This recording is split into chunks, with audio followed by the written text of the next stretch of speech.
我是瓜皮儿，闪电侠第1季回顾。逆闪电斯旺为了打败闪电侠，穿越回去杀害了 Barry 的母亲，自己却因此失去速度，无法回到未来。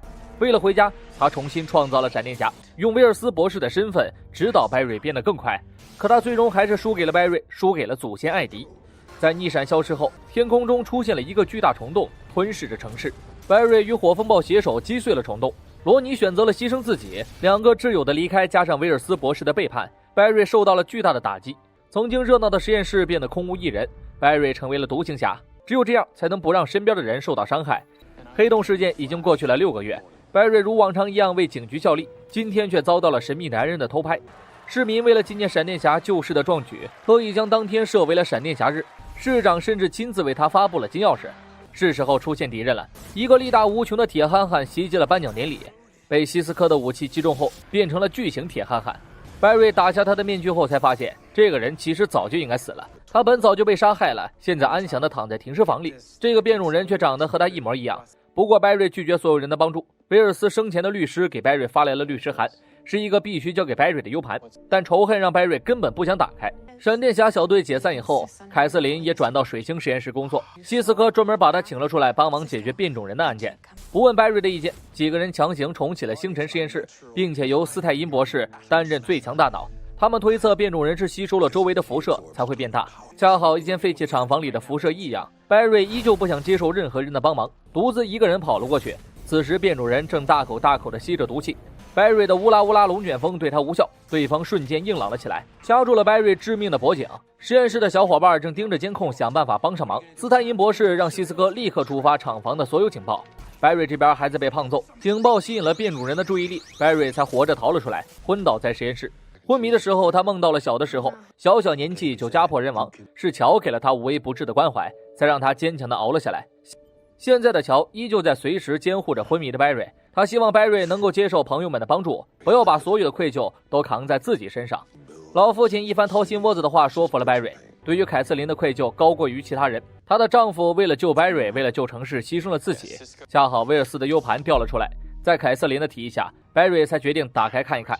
里面是一段威尔斯的自首独白，以此还给了 Barry 父亲一个清白。 Barry 把这个天大的好消息分享给了所有伙伴，他还决定在父亲出狱前抓住这个变种人。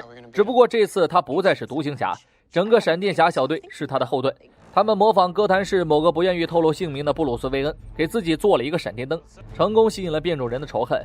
面对这个大家伙， Barry 只能智取。他们诱导变种人到了一个反应堆内部，让他吸收了自己承受不住的辐射，瞬间变种人就萎了。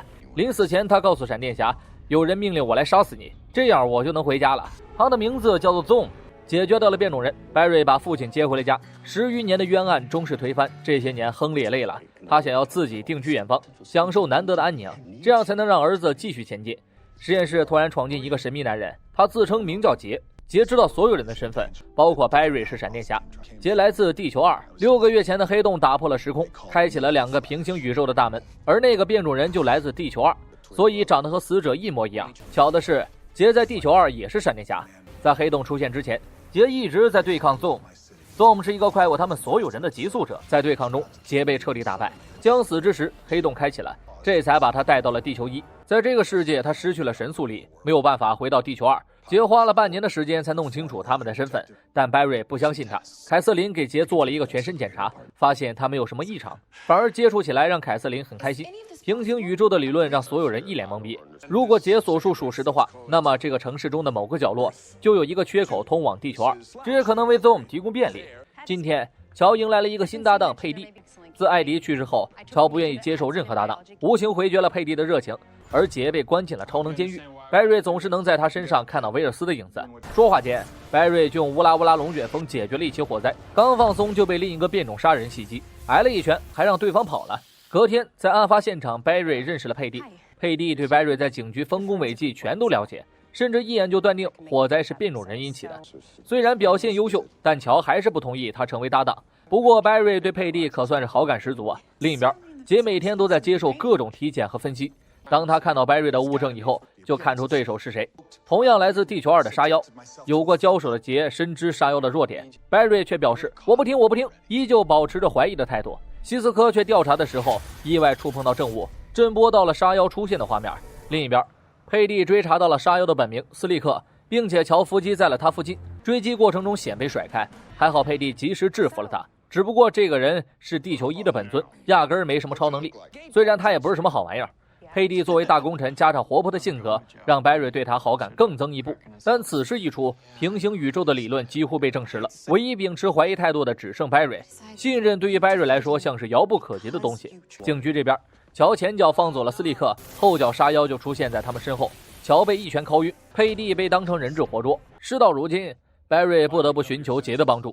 杰把杀妖的攻击规律告诉了 Barry， 也告诉了 Barry 必胜的办法。Barry 需要用极快速奔跑，并且把自身带出的电流甩出，达到空手扔闪电的功效，这样就可以把杀妖电成玻璃人。为了找到杀妖，希斯科触碰了一下证物，直接看到了佩蒂被关押的地方，随便编了一个瞎话，就告诉所有人佩蒂的位置。此时 Barry 还在训练空手扔闪电，但他却无法成功。杰耐心地教导 Barry， 上一个这么耐心对待 Barry 的人亲手杀死了 Barry 的妈妈。为了吸引杀妖的注意力，杰决定换上自己的闪电侠服装，带上钢盔赶到了现场。杀妖根本不知道他失去了神速力，一套飘飘拳过后才发现端倪。此时 Barry 已经把佩蒂救了出去，随即开始迅速绕圈圈，并且顺利地丢出了闪电，把杀妖电成了玻璃。这次的合作让 Barry 对杰有了新的看法，也许他并不是什么坏人。他告诉 Barry， Zoom 要做最快的男人，他的目的是杀死所有急速者。警局这边，佩蒂对乔吐露了真心话。曾经控制天气的马克杀死了他的父亲，他加入警局，加入变种人特别小组，就是为了抓住杀害父亲的凶手。乔也终于接纳了贝蒂，一波未平一波又起。艾瑞斯的亲妈找上了乔，虽然他从小就未曾照顾过艾瑞斯，但现在他已经身患绝症。经过不懈努力，斯泰因和希斯科终于找到了城市中的缺口，足足52个。话还没说完，斯泰因博士就晕倒在了地上。醒来后，他们找到了第一个缺口，就在实验室内。不过他们还没有研究出穿越缺口的办法，大伙儿对此一筹莫展。接下来的日子，佩蒂和 Barry 的接触越来越多，聊得也越来越投机。忽然出现了一个妹子，转头一看，竟然是斯纳特的妹妹 Lisa。这个出卖自己多次的兄妹，居然主动寻求帮助。斯纳特被绑架了，说出来连 Barry 都不信。上一次见斯纳特还刚刚被出卖，希斯科早就在冷冻枪里加入了 GPS， 他们一下子就找到了斯纳特的位置。这会儿，斯纳特正忙着偷东西呢。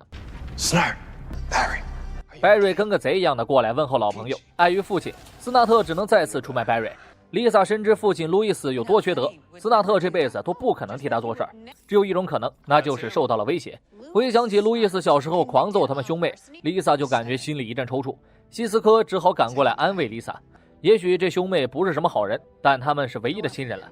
Barry 再一次找斯纳特问来龙去脉，斯纳特倒是挺傲娇的，表面上说着不需要帮忙，话语之间却在暗示 Barry， 你求我呀，你求我，我就让你帮我。